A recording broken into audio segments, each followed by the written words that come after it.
Hey, what's up, everyone? Welcome to the Ninja Warrior podcast. Tonight, actually on a decent schedule, we are going to be covering the second episode of American Ninja Warrior 16. We're still behind, unfortunately. By the time this comes out, we will definitely be behind because the next episode is coming out in a couple of days. But the episode after the one we're covering out, the two we're covering is coming out in a couple of days. But you know what? We're going to be close enough, and for a little bit, we will be caught up, so I'll be happy. Yeah, I mean, we aren't perfect, and plus, we know Ninja Warrior is going to be taking a break for the Olympics, so whenever that comes up, that's when our chances to catch up, and then probably fall behind again. Yeah, so due to a hiatus, the 2-week hiatus that hasn't really been explained by NBC at all, they're just taking a 2-week break. No ANW isn't airing until July. Yeah, so we're just going to be covering the second episode today, as we just mentioned. Yeah, it's an unexplained hiatus. It just really wasn't something that was mentioned by NBC. And in fact, we were expecting to cover 2 episodes today. In fact, when we were planning this meeting, we were expecting to cover 2 episodes, but then there wasn't an episode this week, nor is there going to be one next week. Yeah, so because of that, we're just going to be covering the second episode, which can be nice. It does give us a little bit of time off that we can cover something else doing if we have time. But it also just like that gap too. That gap is like it's really cool because it's just giving us more time and preventing us from getting behind. It also is going to happen again when the Olympics come in late July. Yeah, so we generally just have a lot of time off really from Ninja. So yeah, it can easily help us catch up for sure. What I can hope is like they get out of the whole qualifiers, semifinals phase before the Olympics come. Then we take a 2-week break for the Olympics, and then we do, Vegas. And I think that would make this season a lot more bearable. I feel like it might even be like under 10 episodes for this season because as my brain is like mapping this out, we have 4 qualifier episodes, 2 semifinals, and then we'll into Vegas. So 2 Vegas episodes, 2 stage 1 episodes, and 2 episodes for everything else. That's exactly 10 episodes. Legitimately enough, this season could be the shortest ANW season since ANW 2. And I think I'm excited for that just because it means we don't have to wait so long just to get to the good part. At least the somewhat decent part right now. It's not good anymore. Just to note that. Vegas is just shy of what it used to be, but you know what? It will be the best thing that happens this season. So you know what the fuck ever. Just we just gotta get there, Yeah, so to get there, we need to cover the 3rd and 4th qualifiers. Starting with the 3rd qualifier and its obstacles. We have a whole bunch of obstacles to talk about here. Well, not all of them are new, mind you, but I think it's a pretty interesting lineup and one of the better courses we've had in a while in terms of actual layouts for a qualifying course. Oh yeah. So starting off, we have pole, as you mentioned, but then we have the grand return of Wing Chaser with a few modifications.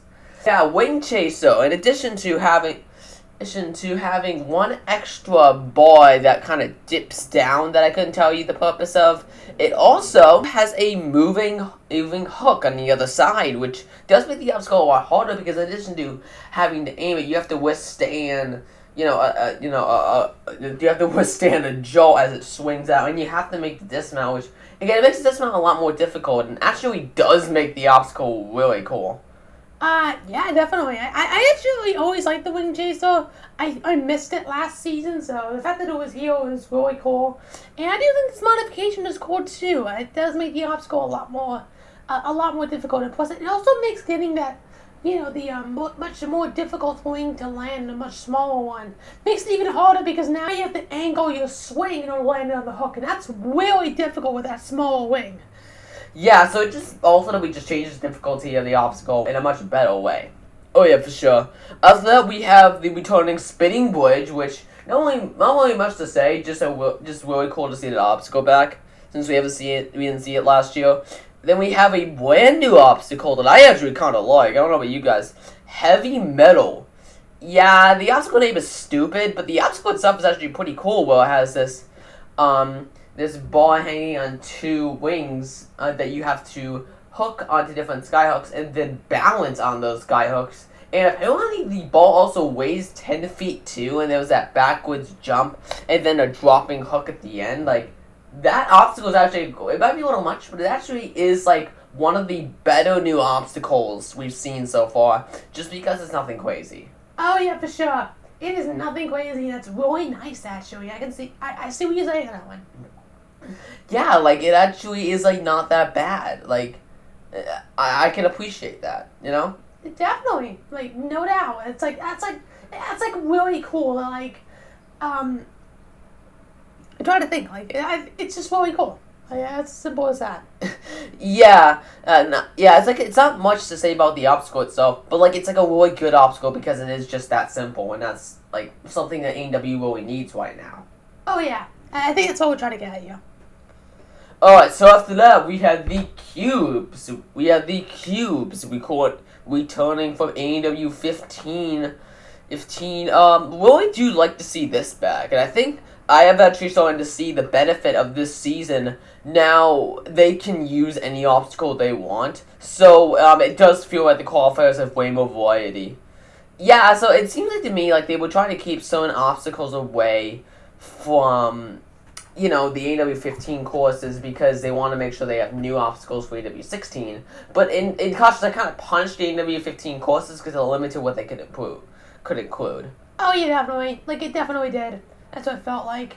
But it was. I do think it was actually really cool to like here and now they can use any one of the obstacles from any of these seasons, and it is really cool. Like, we see again, we see different balance obstacles from both seasons. You know, once we see more balance obstacles, we see more obstacles in general, more variety. It makes the qualifiers feel a little bit more like what they were in AW 13, 14, where there were again multiple obstacles that would change out, multiple obstacles for say each purpose and stuff, and not just a couple new ones and then they keep getting swapped out every new episode. That is definitely still the case, especially with the second half of this episode, with the second course layout, because that one there wasn't much to it, as we'll get to later. But otherwise, I think this was a really good course layout. Yeah, overall, like, all the obstacles were pretty good. It was really cool to see Wing Chaser and the cubes again, and Spinning Bridge as well, because we haven't seen any of those obstacles. Well, the first two we haven't seen since ANW 14, and then the cubes we haven't seen since since last year. And it was very underutilized, only used for 2 qualifying rounds, and not even because the second one they used it for was when they called it Mutant Mayhem for the TMNT promotion. So, it is really cool that this obstacle is going to be getting more use. Yeah, definitely. Anyway, so, moving on to the first couple of runners for the third qualifier. We have Tommy Rudder as the first competitor on a competitor. He was a demolition guy. He had a whole story about that. And it was actually kind of interesting because, like, it just all the destruction you could see, and actually just some really cool camera angles with that. And then AEW hits it with the stereotypical AEW thing and talks about Tom's wife who has leukemia. I mean, and I'm just like, here we go. Just ruined a decent segment. Good job, guys. That's Ninja Warrior for you.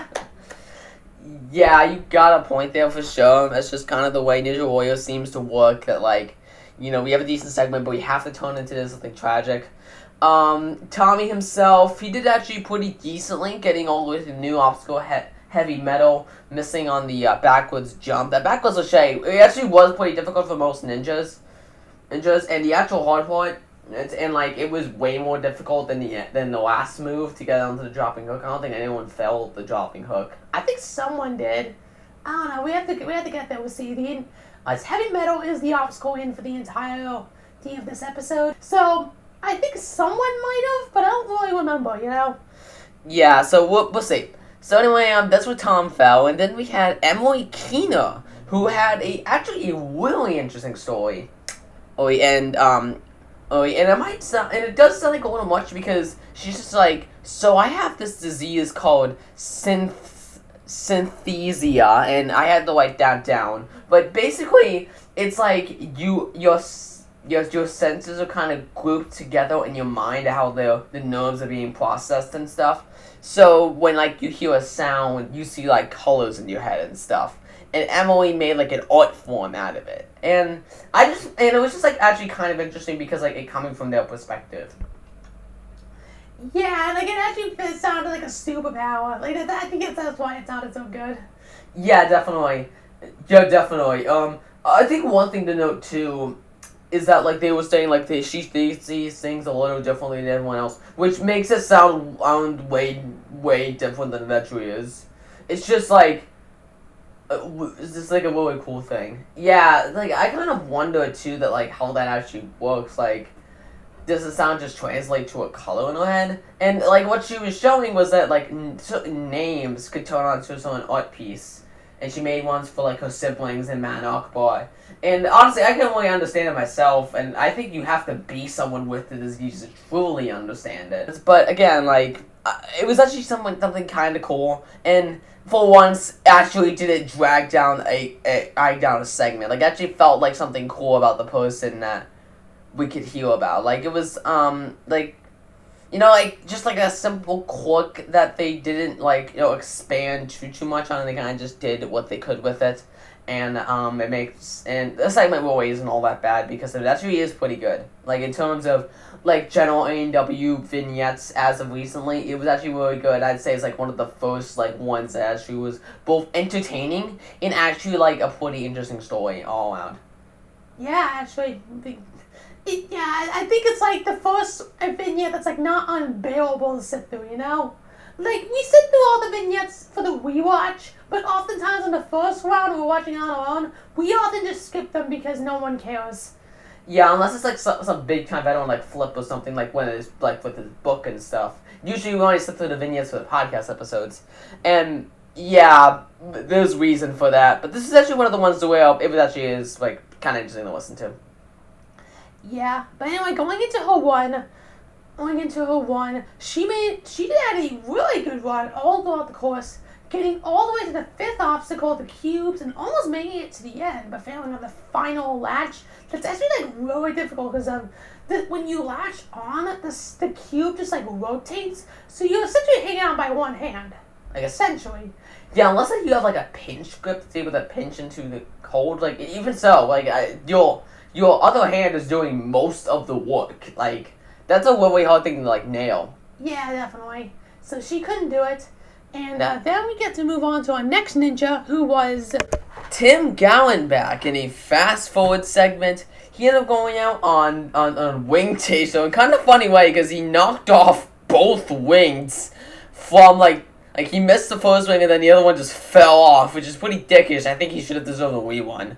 Oh yeah, that wasn't Moy's fault, but yeah, he was screwed over. So then we had Jess Wombles, a 17-year-old, and you ended up falling on the spin bridge. And then we had Annabelle Heinrich sort of hitting her head on heavy metal and falling there.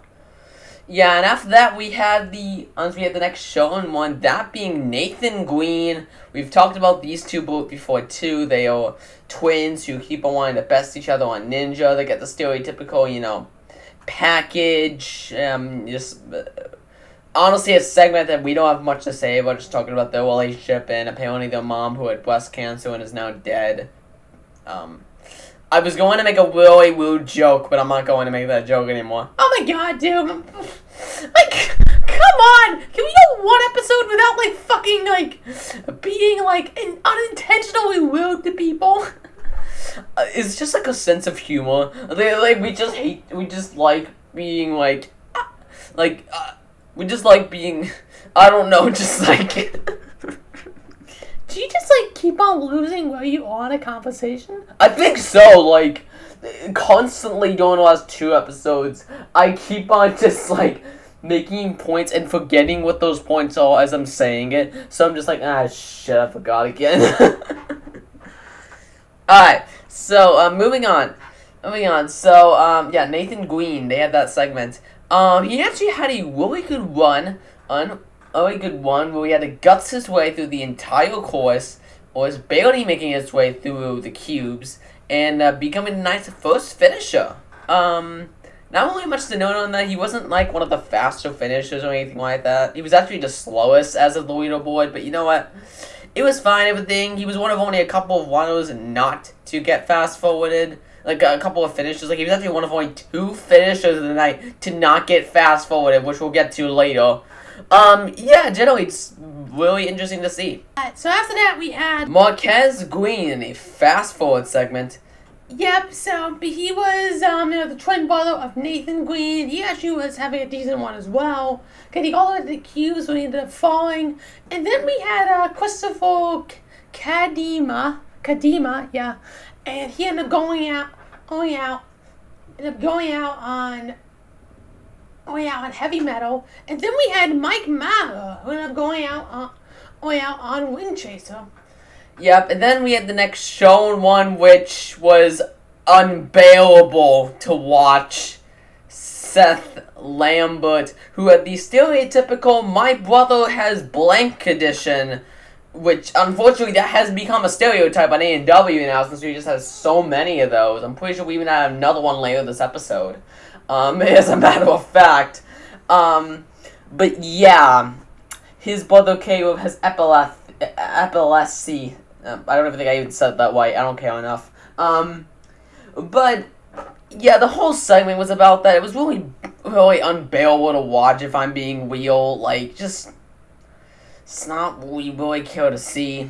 Honestly, I don't even think I have much more to go on about. Yeah, it's just stereotypical. It's just that, and honestly, not much to say. Just why did we need to hear about this? Because special. That's why we got on the show. I mean, I'm sure half a submission video was just that. Oh, fuck yeah. Like, most likely, yeah. That probably is what he was betting on to get on the show. Like, goddamn. But thankfully, he had actually some decent ninja skills. It was just kind of surprised. Because he was doing really well. Going fast throughout the first 3 episodes. And on the 4th one, since he was rushing on the heavy metal, he ended up falling there and not being able to make the backwards lache. Honestly, the one went by like whiplash. I wasn't expecting him to fall even on this rewatch. Yeah, like, Seth, let's say this. He might be a good enough ninja, but again, like, his story is the main reason why he got on the show. We all know this, and it was and again, stereotypical, my brother has blank edition, and it annoys the frick out of me. Because it's not even about them, it's about their sibling, who is clearly the more interesting candidate. Yeah, it's ANW, you know what? It's ANW. Moving on, we have the actual main attraction, probably the best one of the night, Eric Middleton. Yeah, so Middleton we haven't seen in a couple of years. I think we've seen since ANW 13. But anyway, he brought in South American palm weevils for Man Akbar to munch on after each obstacle. As per usual, this was pretty humorous to watch. Middleton made it to the 5th obstacle, the cubes, just barely not being able to clear it, unfortunately. And Man Akbar didn't have to eat 2 of the, the palm weevils, and Zoe got out of eating them completely. So good for her. And they even brought it up. They were like, "So everyone is eating one except for Zoe," and then she's like, I'll see you later." Yeah, I was just like, yeah, she never has had to eat these, but yeah, like we need her to be the one to eat these. Like, that's just the one serving them. Come on. Yeah, like Zoe doesn't even get to do. Yeah, Zoe doesn't even get to do anything. Like, make her suffer, please. She's like the only actual decent cyborg reporter we ever had. I know, that's why we gotta give her some of our medicine, you know? Torturing her for being good, that's a new one for ya. Yeah. Alright, so after that, we had Elizabeth Leslie in a fast forward segment. Yep, she ended up going out on a ring chaser. Then we had Ninja Veteran and Tyler Yamauchi, It's really interesting to see him because, we know he's not going to Vegas this season because of the family obligations that stopped him from going to last season. But it was still really cool to see Tyler. I'm really glad they still brought up to the show, even if it was in a fast forward. He ended up hitting his head on heavy metal and falling there on the back of Shay. And then we had Cam Baumgartner, who once again got fast forwarded. This man just never wins. Yeah, no, just feeling like getting screwed over by the show. But, it's per usual for Cam. Unfortunately, I don't remember the last time he's ever got a fully shown one. Like, it was a long time ago that he was fully shown in any capacity. Yeah, it was a while ago, let me tell you. But, anyway, he ended up clearing the course, after that we had, Maddie Howard in the next shown one. Honestly, nothing special, I couldn't really tell you. She fell on the 5th obstacle, the cubes. I don't have much to say about her one, do you? Yeah, it was just kind of just her stereotypical way she can't get out of this, 5th obstacle slump after her first breakout year, which I find really interesting, but, like, there wasn't really much to elaborate on aside from that. Yeah, then we had another fast-forward segment with David Walbsdorf, if I did say that right. He fell on heavy metal, and then we had Wise and Clark, who ended up going out on the spinning bridge.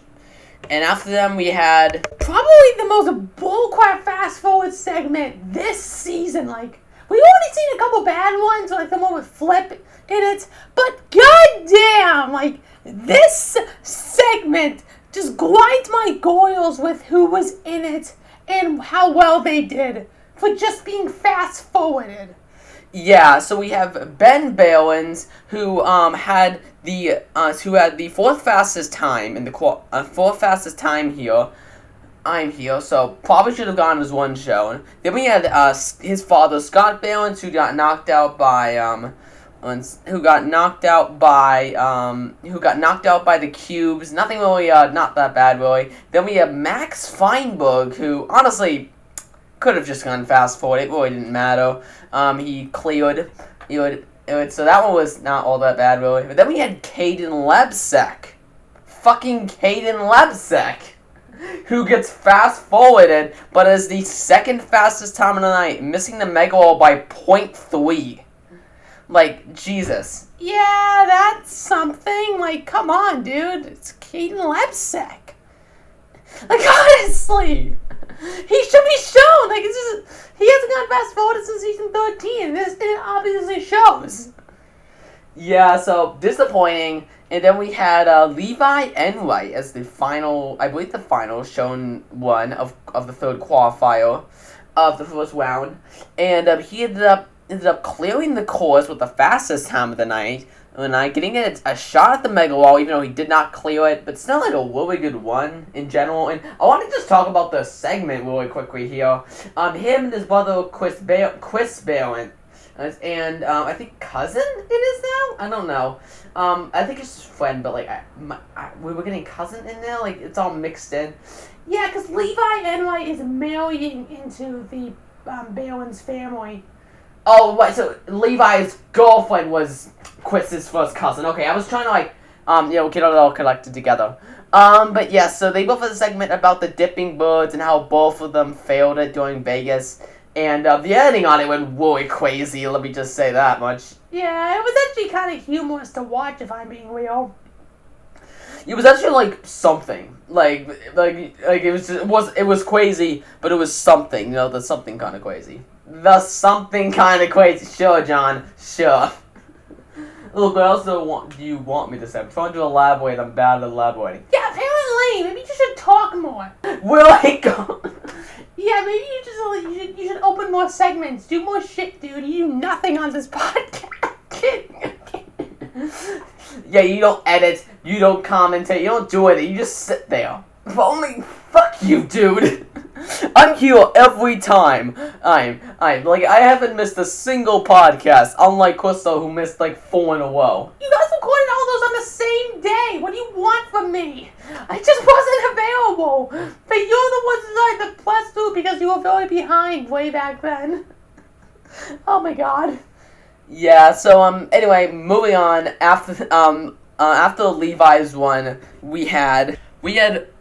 Mark Farewell in a fast forward segment. He ended up going out in It's a different fast forward segment than the last. He ended up going out on Heavy Metal. Then we had Glenn Albright, who went out on the Cubes. And then we had the other Barons, Chris Barons, being the night's final finisher, finishing in 128. Pretty decent one.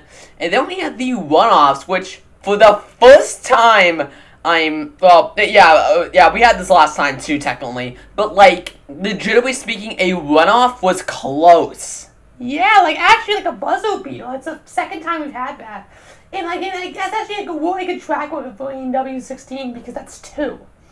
Yeah. We had Tyler Yamauchi versus Seth Lambert, a really back-and-forth matchup, where the two of them were all neck and neck the entire time, until Sideways, where the two of them were still neck and neck, and Tyler made a rush dismount, which ended up working for him, as he ended up clearing the course faster than Seth by 0.2 of a second. Like that's like the only, again, aside from Elijah and Roberto's one from last time, that's the first time a runoff has ended like that. And like the fact that it took the entire season's worth of qualifiers for that to happen. Yeah, definitely. But you know what? I'm glad that we're finally getting some decent runoffs. You know, it makes them not as mockery worth. You know. Yeah, because we kept on seeing people just fall on the fucking home run. Like, yeah. For that, we had a little less of an less impressive race. We had Violet Kippo, who got a one completely cut from the broadcast. She fell on a spin bridge. And then we had Wyzan and Clark, and the two of them went head to head. This was kind of a close race up till Sideways, so Wyzan fell, and Violet got the win. Honestly, not much of a race to report on aside from that. Yeah, not really, no. And night 2 and the third qualifier didn't have any cut ones, so we're going to go on that one, at least as far as we saw. Yeah, like they fast-forwarded most of the top 13, but they at least showed them all, so it's better than nothing. Yeah, definitely. Anyway, after that, we have the fourth qualifier, which, yeah, this course leaves a lot to be desired, especially considering just, yeah. So we have pole vault, wheel-to-wheel, spinning bridge, heavy metal, jawbreakers, and the warp wall. As you guys can hear, there are no new obstacles for us to talk about, period. Like, even new obstacles we've seen on this season. We've seen all these before, which is really disappointing. This course really doesn't have much to say, because we've already said a piece on all these obstacles. Meaning we can just move on to the first runner of the fourth qualifier, who was Ace Goodman. Yeah, this guy was just the most annoying person we could have possibly get started with, because he just spent the entire one flexing and nothing else. It's just, I think that's just like the trend deal. If you got muscles, you have to flex. It's a manly thing and it pisses me off. That's why I'm gay. I just can't deal with that kind of shit. Okay, but then let me ask you this. Are you into women with abs? Fuck yeah, dude. That's like my main thing. I mean, like, goddamn. like, seriously, if I meet a woman weightlifter or something, I'll need all over her, let me tell you. So, I just... Look, I just can't deal with men who are like that, like, in general. So, yeah. I think she definitely has a point. Ace did have a decent stage on wheel to wheel where he came in really fast on the the jump, and then his hands popped off, but he still had enough momentum to carry him to the pad, so he still made it, making it all the way to, I believe, heavy metal. After that we had Ben Cooper, who was probably our second annoying person of the night, where he had a segment about him being a knife salesman, and aside from Kyle Soderman being in there for no reason, it was honestly not funny and, quite frankly, annoying. He just wouldn't shut up about his fucking knives, and the segment went on forever. It was clearly just a bad infomercial, just no. Yeah, okay. So, anyway, then he ended up going out on Jawbreakers, and then we had Dahlia Oshindo in the next fast-forward segment. She ended up going out on a wheel-to-wheel. Then we had Maverick Chloe, who ended up going out, on Heavy Metal, and then we had Peter Hughes, who also went on Wheel to Wheel. Yeah, and then we had Casey Rothschild. On the positive side, she was the top one of the night and was I think she was like. Okay, yeah, I guess not. She was she was the only one of only 2 women to actually get fully shown out of the top 5. Yeah, because the highest they got was the 4th obstacle, so there wasn't really much to show anyway. But yeah, Casey was the top of the leaderboard there, and obviously she's neither a Queer Ninjas Unite, so obviously she had the flag up and everything. I don't really have much of a piece on that. Honestly, it's just a thing. It's a thing. That's basically the best way I can say. It's a thing. Anyway, she went out there, and then we had Najee Richardson. Yeah, so we really had a half-ass swan song for him. We got a 40-second tribute where it kind of felt like a rushed segment compared to others. But you know what? It's Najee. So it was still a really fun one. Najee came very close to getting the Mega Wall as well during this one. Where, he was rushing his first step on the wall, so he missed it, and he wasn't able to clear within the 120. If he had gone to the top, I think he would have barely done it. But otherwise, he ended up clearing with 130, with a time of 1:30:34, or landing him 7th place. Yeah, there were that many finishes tonight, and we'll get to a lot of them in a bit here. But yeah, it was a cool one to see Najee again. Unfortunately, what they were saying before is that Swan Song, he is retiring this season. I was trying to kind of get it mixed up because I was like, didn't we go with this whole spiel last year? But what actually they did was they had it so he was thinking about retiring and then just had him retiring, which, yeah, was probably the best way they could have done that. But honestly, just stop saying it's his final. They were saying it could be his final one last year, and that was just annoying as all hell. Yeah, it was just yeah, exactly. It's just, it felt like false advertising. It was kind of annoying, but whatever, that's what happened. We got Najee had a really good one, clearing the course, just missing on the Mega Wall, but it's always good to see Najee. Honestly, he's the person I might want to win the most right now, just because he's had such a long career, and it'd be an amazing prospect to see him end on the top of Stage 4. Yeah, since he hasn't made it back to Stage 3 since Season 9, and then he's had his asthma weaken him and everything else. You know what? I want Najee to win. I think Najee, would he just be our top, person we're just, cheering for at this point?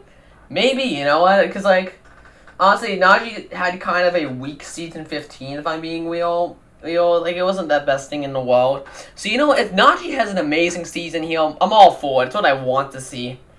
Honestly, he might just be the person I'm cheering for the most to win. Even if it's not likely. Najee is someone I can see winning, and I want him to make one final attempt on it. So, you know what? Yes. I want Najee to win. Absolutely.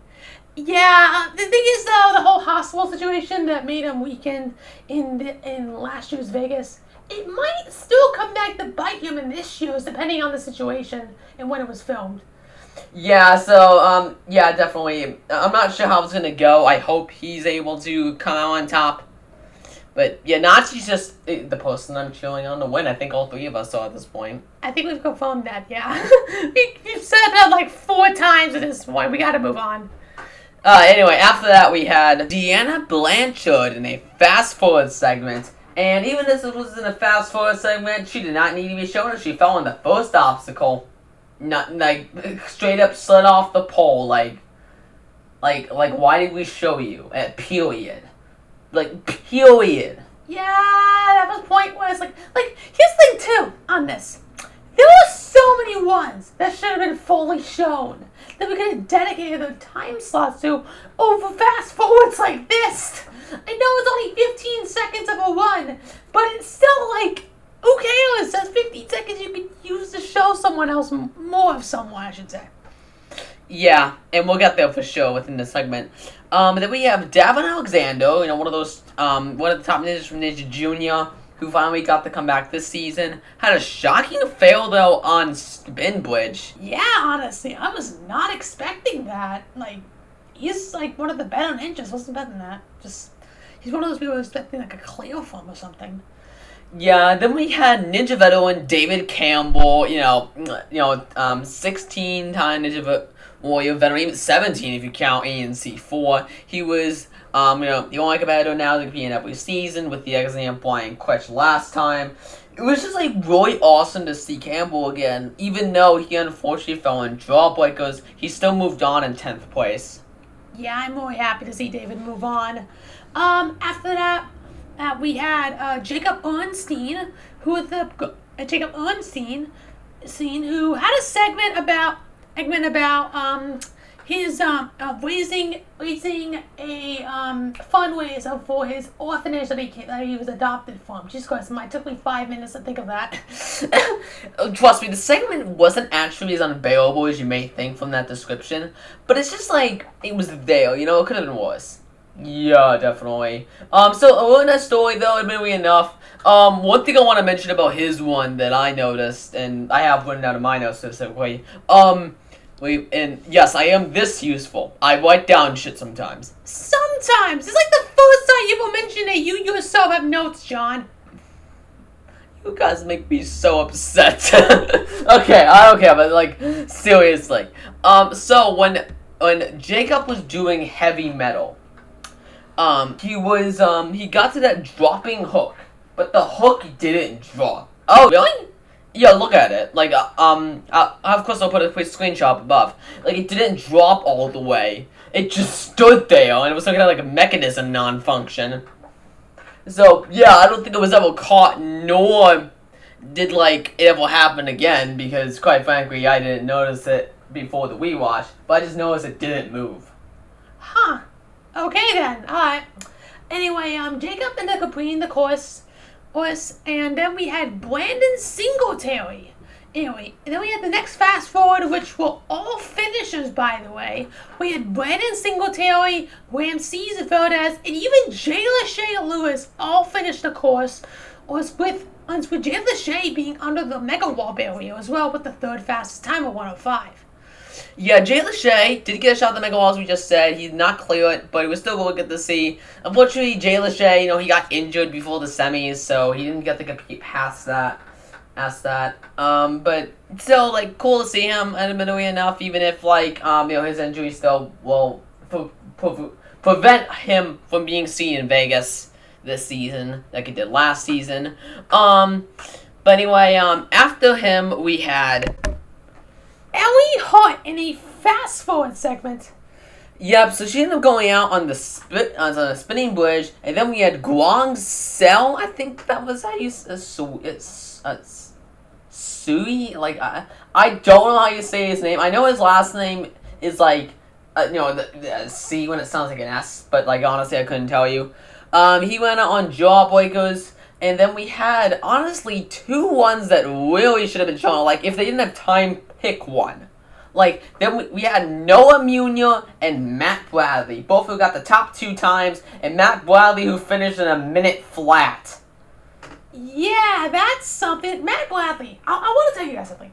Matt Bradley has gotten the fastest time in the last 2 qualifying rounds he's competed in. And has been Roy talk about it, and it's gone fucking Disney squat in terms of actually being shown by the fucking show. Yeah, like Bradley is gone completely screwed over. Like, he hasn't been fully shown in any capacity since season 13, stage 1. And other than that, he's been fast forwarded at best. Like, seriously, Bradley, you deserve way more than you'll be given credit for, especially since you finished in a minute flat. Like, goddamn. Yeah, since both of them finished in before 120, they both got shots in the Mega Wall. While neither of them cleared it, at least one of them should have been shown. Yeah, something I was noticing throughout this qualifying round, like the second half, is that they really didn't have time for everyone. And I understand that, but in that case, just find other places to chop it. I can count like 3 1-0s that we really didn't need to be fully seen, or given like giant segments for, honestly. We could have just been fast forwarded. Or not show at all in some cases. So honestly, it's not like you didn't have time, you just didn't use it wisely, and that's what ANW is in a nutshell. How many times what we said. That's ANW in a nutshell. This episode alone, like, you know. I mean, that might as well just be the episode's fucking name. At this point, yes, absolutely. Yeah, I agree. Alright, so anyway, moving on. After them, we had an actual shown one from Sean Bryan, which is at least a little bit nice, so we actually got him to be shown as well. Bryan had a really fast one all the way through, getting all the way to the end, and clearing with a minute 7 left on the clock. Minute 7. Even he didn't clear the mega wall, still a really good one. I'm glad Bryan always got shown at the very least. Yeah, and then we had Addie Herman as the next shown one, where she had a segment about being the women's champion, and it was literally the only thing they could possibly go on about. Like, they really wouldn't shut up about it. Yeah, that was really annoying. Yeah, and then she fell in heavy metal, like, god damn it. Then we had Rachel the Guts, who had probably the most shocking fail of the season so far, as she fell in the second obstacle, where she's cleared and made all the way to Vegas the last couple of years. So, yeah. Definitely. And then we had Taylor Johnson in this fast forward segment too, where she ended up going out on heavy metal, getting the second place spot for the women. Yeah, but then we had the one-offs, which we went through pretty quickly, where we had JoJo Grubesic, who was a Wookiee, who was completely cut from the broadcast, where she ended up going out on the spin bridge, which in the actual race itself. The other competitor in this matchup was Ellie Hart, who we saw earlier. Ellie Hart was knocked out by the Wingnuts in this one-off, meaning JoJo ended up winning. And then we had the actual shown one-off, Grong, that last name, and then versus Ben Cooper. Yeah, I guess we're just gonna ignore his... Yeah, so this race wasn't really much anything special. It was kind of close, but then Ben fell in sideways, so Guang ended up winning. And, yeah, that was it. We're finished. Like, we didn't have much to say about much of that, because the show really washed through it itself, like, genuinely. Yeah, like, we kind of went through it, like, as fast as fucking possible, because the show went through it as fast as fucking possible. Oh, fuck yeah, dude. Like, that was, like, really not all that topical. It was just, like, you really should have shown Matt Bradley, and Sean Bryan had a really good one. Like, that was really all we had to say about that. And I guess, like, we had a lot of women one, but, like, yeah. Alright, so anyway, after that, that was the episode. However, there were two cut ones we need to talk about here, as we had Noah Bashir, who finished in 1 minute 50, who had his one completely cut, and then we had John Uga, who placed 11th, filling on Jawbreakers, who also got his one cut. Yeah, so we always make sure to mention the cut ones, and that was that for the second night, for the second qualifier. And, yeah, that's it. That's this episode. Yeah, and that's this episode of the podcast. Yeah, so due to the hiatus that we mentioned earlier, there was no new episode of ANW till fucking July, which is crazy. But, yeah, because of that, this episode's gonna be a little bit shorter, but next time we're gonna be covering, next time will be a little bit later. We might be able to use this opportunity to go for Team Ninja. Maybe. I don't know. It depends on how fast. Because we still have like 3 episodes to watch before the season's finished. So, yeah, I don't think we'll have time. But maybe we can do the Sasuke episode in that time frame. I don't know. Maybe. That'd be cool. We could try. We'll see what happens. If we have time, we can meet up to record the Sasuke video. But if we don't, we don't, and that's fine. But the next episode of Ninja Warrior Podcast, unless we are able to meet up to do something else, will be the 3rd and 4th episode of ANW 16, covering 4 qualifying rounds. God damn, it's gonna be a rough one, but that will wrap up the qualifiers, I believe, and then move on to the semis. Yeah, I'm pretty glad that, like, again, as you mentioned earlier, I'm glad there's only 4 qualifiers and 2 semis. It just means that we can just, speed our way through this season and get to Vegas way quicker than usual. Which I can appreciate, again, we haven't had a season this short since seasons 2 and 3, and it is an amazing breath of fresh air for me. Yeah, definitely. Anyway, yeah, I guess that's it for this episode of the Ninja Warrior Podcast, as we just mentioned. Yeah, so next time we could easily be covering Sasuke, but we are most likely covering the 3rd and 4th episode of ANW 16, and it will be coming out in mid-July. as that's when those episodes will be. And but we can try. We can try to release like South 41 within that time frame. I don't know. We'll see what happens. Yeah. So anyway, that's it for this episode. Thanks for watching, everyone. We'll see you guys next time. For the yeah. I keep on like ending and then like wanting to say what we have next time, but we always said what was next time. So I'm just like, fuck. Now I'm just repeating myself. Well, now you're just dragging on the recording. Well, okay. Now you know, if you want to be honest, yes, that is exactly what I'm doing. Okay, shut up, both of you. We'll see you